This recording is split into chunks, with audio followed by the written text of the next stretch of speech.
नमस्कार दोस्तों, JBC academy में आपका हार्दिक स्वागत है। आज हम क्लास 12 की फिजिक्स स्टार्ट करेंगे और क्लास 12 की जो आपकी फिजिक्स है वो फर्स्ट पार्ट आपका रहेगा। और फर्स्ट पार्ट में हमने पहला चैप्टर जो इलेक्ट्रिक चार्ज था, वैद्युत आवेश था, उसको पूरी तरीके से हमने क्या करा, समाप्त कर दिया है। ठीक है, अब जो स्टार्ट कर रहे हैं वो दूसरा चैप्टर है जिसको हम वैद्युत फ्लक्स तथा गॉस का प्रमेय कहते हैं। Electric flux and Gauss theorem आपका है, ये दूसरा चैप्टर। दूसरे चैप्टर का पहली क्लास हम आपको बता चुके हैं। पहली क्लास में हमने जो एरिया वेक्टर था या घन कोण था, समतलीय कोण था या वैद्युत फ्लक्स के बारे में सारी चीजों को हमने वहां पर अच्छे से क्या करा, आपको समझा दिया है। ठीक है, आज जो दोस्त हम स्टार्ट करेंगे वो आपका रहेगा क्या, यहाँ पर वैद्युत दिखेगा आपका। जो यहाँ पर स्टार्ट आज करने जा रहे हैं वो आपका रहेगा गॉस का प्रमेय अथवा गॉस का क्या रहेगा, नियम रहेगा। ठीक है, तो यहाँ पर देखिए गॉस एक वैज्ञानिक का नाम है।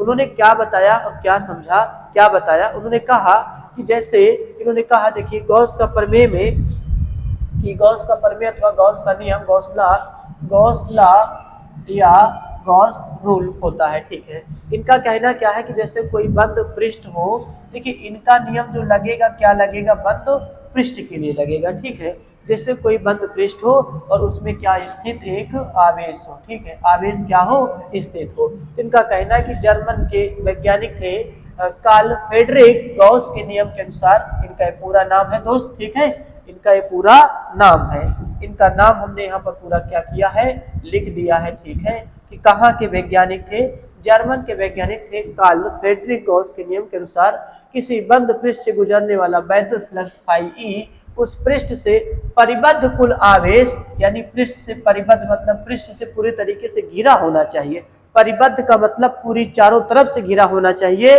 और परिबद्ध कुल आवेश क्यों का 1/ε नॉट गुना होता है। ठीक है, तो गॉस साहब का कहना है कि भैया वैद्युत फ्लक्स कब मिलेगा, जब आप कोई बंद पृष्ठ लीजिए और बंद पृष्ठ से घिरा जो आपका आवेश होता है उसका कितना लीजिए, 1/ε नॉट लीजिए। तो आपने देखा कि फाई ई बराबर हमारे पास क्यू बटे क्या निकल के एप्सिलॉन नॉट निकल के आता है। ये गॉस का क्या होता है, प्रमेय होता है। तो गॉस का प्रमेय दोस्त कोई बंद पृष्ठ की लगता है और बंद पृष्ठ जितने आवेश को घेरता है उस आवेश का 1/ε नॉट निकाला जाए। यानी कोई भी बंद पृष्ठ हो, बंद पृष्ठ यानी बंद पृष्ठ से घिरा जो आवेश हो, आवेश का 1/ε नॉट निकाला जाए, वही हमारा वैद्युत क्या होता है, फ्लक्स होता है। वैद्युत फ्लक्स किससे लिखा जाता है, फाई ई से लिखा जाता है। ठीक है, अच्छा दोस्त, इसका एक समाकलन रूप भी होता है, समाकलन रूप भी होता है।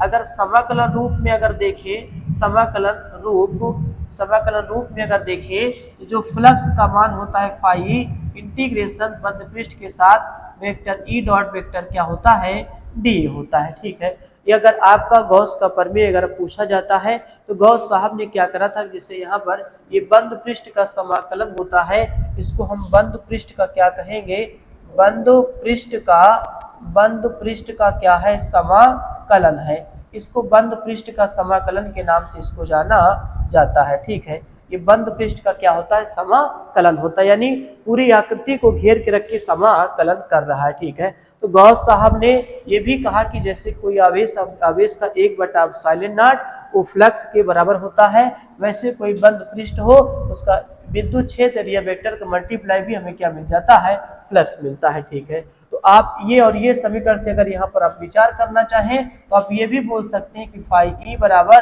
बंद पृष्ठ vector B dot vector D A और बराबर में आपके पास q/ε नॉट निकल जाएगा। ठीक है, तो ये भी एक संबंध है जो कि तीनों आपस में क्या हो जाएंगे, बराबर हो जाते हैं। ठीक है, तो ये गॉस का क्या होता है, प्रमेय होता है। तो गॉस का प्रमेय ये भी था फाई ई बराबर q/ε नॉट और एक बंद पृष्ठ के साथ वेक्टर ई डॉट क्या था, डी ए भी यहाँ पर लिखा था। ठीक है, तो गॉस का प्रमेय, गॉस साहब ने क्या कहा कि जैसे कोई बंद आकृति हो और आकृति ने जितना आवेश को घेरा हो उस आवेश का 1/ε नॉट निकाल लिया जाए दोस्त, वही हमारा क्या होता है, वैद्युत फ्लक्स होता है।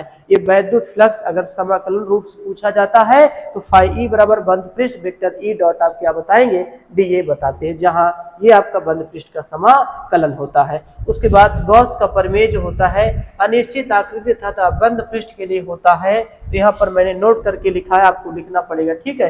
ध्यान दीजिएगा कि गॉस का प्रमेय जो होता है एक अनिश्चित आकृति, कोई निश्चित आकृति नहीं होना चाहिए, जैसे टेढ़ा मेढ़ा शेप का आकार आपको लेना पड़ेगा। अनिश्चित आकृति तथा बंद पृष्ठ के लिए होता है यह नियम निश्चित आकृति और खुले पृष्ठ पर लागू नहीं होता। जैसे कोई वर्ग हो, आयत हो, इस सब पर लागू नहीं हो सकता, निश्चित आकृति है वो, ठीक है। और खुला पृष्ठ हो जाता है तो उस पर भी यह नियम आपका नहीं लगता। तो यह नियम एक अनिश्चित आकृति और बंद पृष्ठ के लिए लगता है। अगर खुले में या निश्चित आकृति के लिए बात की जाती है तो वहां पर यह नियम आप नहीं लगा सकते, ठीक है। ये आपका गॉस का क्या होता है, प्रमेय होता है।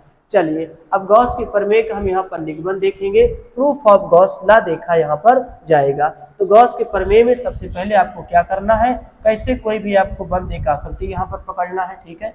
ये बंद पृष्ठ आपने लिया और बंद पृष्ठ में आप सबसे पहले एक छोटा सा खंड पकड़ेंगे। ये छोटा सा खंड आपने पकड़ा और इसके केंद्र पर आप देखेंगे ये आपका सेंटर है और इसकी त्रिज्या स्मॉल r है। आपको पता है कि यहाँ पर कोण कितना बनेगा, d ओमेगा बनेगा और इसका जो क्षेत्रफल है वो कितना है, dA है। ध्यान दीजिएगा, अगर इसके क्षेत्रफल की मैं बात करता हूँ, इसका क्षेत्रफल क्या होगा, ठीक है। इसका क्षेत्रफल की बात करता हूँ दोस्त, ये आपका क्षेत्रफल कितना होगा, dA होगा, ठीक है। तो ध्यान दीजिएगा। अच्छा पूरे का देखिएगा, पूरे का क्षेत्रफल कितना, अच्छा केंद्र पर भी हम एक प्लस क्यू आवेश को भी स्थित कर देते हैं, ठीक है। सेंटर पे हम प्लस क्यू आवेश को स्थित कर देते हैं क्योंकि परिबद्ध कुल आवेश होना चाहिए। तो ये केंद्र होगा, केंद्र पर प्लस क्यू आवेश है, देखिएगा। और इस पूरे आकृति में हमने एक छोटा सा खंड पकड़ा है। अगर पूरे का एरिया अगर भाई ए मान के चलेंगे तो छोटे सा जो खंड है इसका एरिया कितना आप मान के चलेंगे, आपने कहा इसको डी ए मान के चलेंगे। और छोटे से क्षेत्रफल के द्वारा जो कोण पर कोण बनता है इसे आप घन कोण कहते हैं, किससे लिखा जाता है, डी ओमेगा से लिखा जाता है, ठीक है। चलिए अब आपको ये पता होना चाहिए कि जो भी आपने आकृति लिया है, प्लस क्यू आवेश लिया है, बल रेखाएं कहाँ जाएंगी, बाहर। जिससे देखिए यहाँ पर प्लस आवेश है तो बल रेखाएं प्लस आवेश से कहाँ जाती हैं, दूर की ओर जाती हैं, यानी बल रेखाएं दूर की ओर जा रही हैं दोस्त, तो विद्युत क्षेत्र भी कहाँ जाएगा, दूर की ओर ही जाएगा, ठीक है। ये प्लस आवेश है, प्लस आवेश से बल रेखाएं बाहर की ओर जाएंगे तो विद्युत क्षेत्र भी कहाँ जाएगा, दूर जाएगा, ठीक है। उसके बाद अगर कहा जाए ये पृष्ठ ऐसा रखा है, कहा जाए दोस्त इसका एरिया वेक्टर बताएंगे तो बाहर की ओर खींची गई दिशा आपको क्या बताता है, एरिया वेक्टर को बताता है। इसका एरिया वेक्टर कहाँ होगा, बाहर की ओर होगा।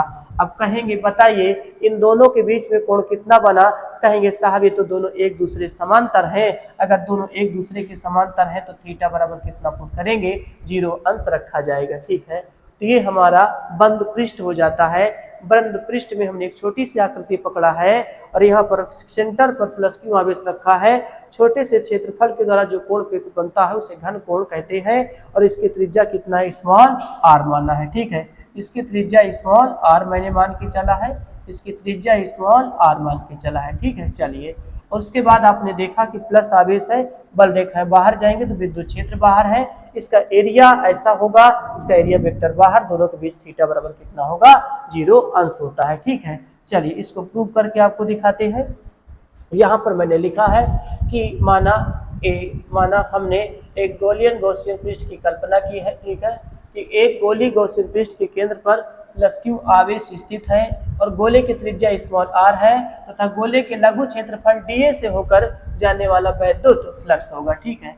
सबसे पहले हमने एक गॉसियन पृष्ठ की कल्पना की और एक गोली गॉसियन पृष्ठ के केंद्र पर प्लस क्यू आवेश स्थित है। तो आपने देखा कि गोली गॉसियन पृष्ठ के केंद्र पर आप ये देखेंगे कि प्लस क्यू आवेश स्थित है। इससे स्मॉल r दूरी पर एक बिंदु P होगा जहां पर विद्युत क्षेत्र का मान आपको यहाँ पर क्या करना पड़ेगा, ध्यान देना, यहाँ पर आपको एक बिंदु क्या लेना पड़ेगा, P, जहाँ पर विद्युत क्षेत्र का मान आपको यहाँ पर पता करना पड़ेगा, फ्लक्स ज्ञात करना पड़ेगा। dA से होकर जाने वाला वैद्युत फ्लक्स ज्ञात करना है। बताइए एरिया छोटा है तो फ्लक्स भी आपका क्या रहेगा, छोटा ही रहेगा। d फाई ई बराबर वेक्टर ई डॉट क्या होता है, dA होता है, ठीक है।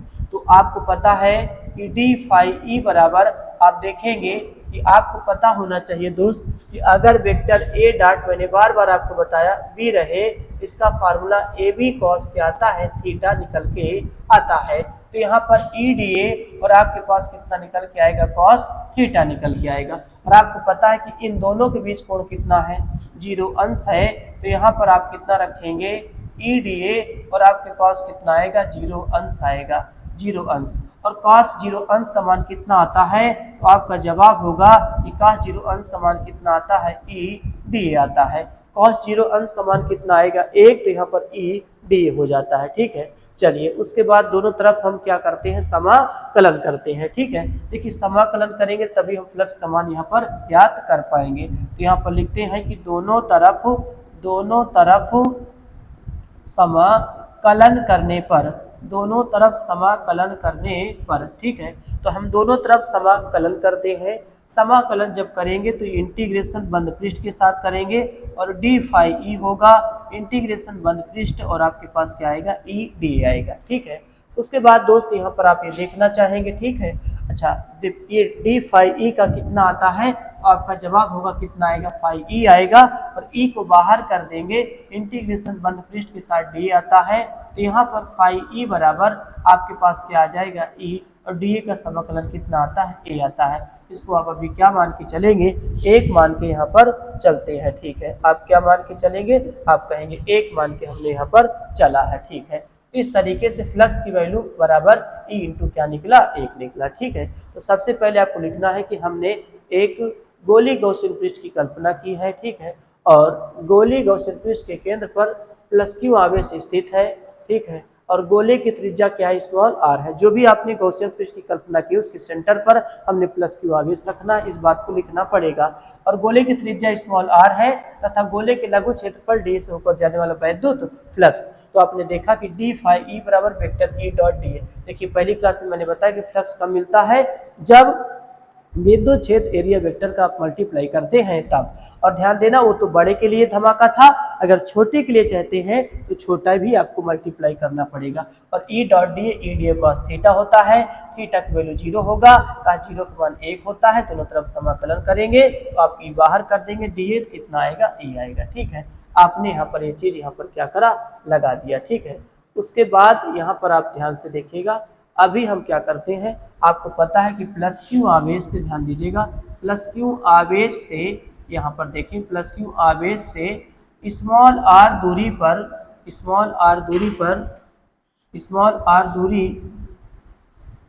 स्मॉल आर दूरी के बिंदु P पर वैद्युत क्षेत्र का अगर मान वहाँ पर देखा जाए, वैद्युत क्षेत्र का मान अगर देखा जाए, E बराबर 1/4 पाई एप्सिलॉन नॉट, और Q बटा कितना होता है, R स्क्वायर होता है। ठीक है, प्लस क्यू के कारण से आप देख सकते हो भाई, अगर प्लस क्यू के कारण से आप स्मॉल आर दूरी पर एक बिंदु P है, जहां पर अगर वैद्युत क्षेत्र का मान आप निकालते हैं वो मान आपके पास ये निकल के आएगा। ठीक है, अब ये कैपिटल E की वैल्यू हम कहाँ रख देंगे, समीकरण 1 में रख देंगे। ठीक है, तो चलिए वहां पर पुट करते हैं। तो आपको पता है कि फाई ई बराबर आप देखेंगे कि 1/4 पाई एप्सिलॉन नॉट और Q बटा R